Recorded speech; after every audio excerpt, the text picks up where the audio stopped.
FCI ഗോഡൌണിൽ നിന്ന് നേരിട്ട് ഭക്ഷ്യധാന്യം എടുക്കാനുള്ള സപ്ലൈകോയുടെ നീക്കം അട്ടിമറിക്കുന്നു.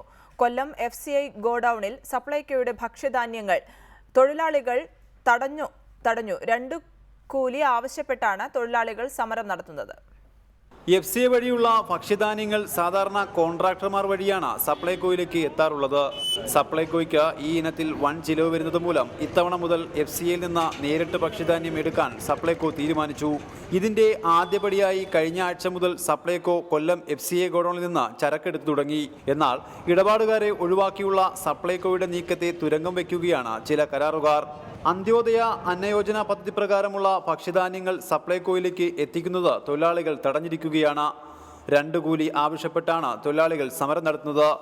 എന്നാൽ വാഗണിൽ നിന്ന് ലോറിയിലേക്ക് ചരക്കെത്തിക്കാമെന്നിരിക്കെ 2 കൂലി നൽകാനാകില്ലെന്ന് സപ്ലൈകോ തൊഴിലാളികളെ അറിയിച്ചു.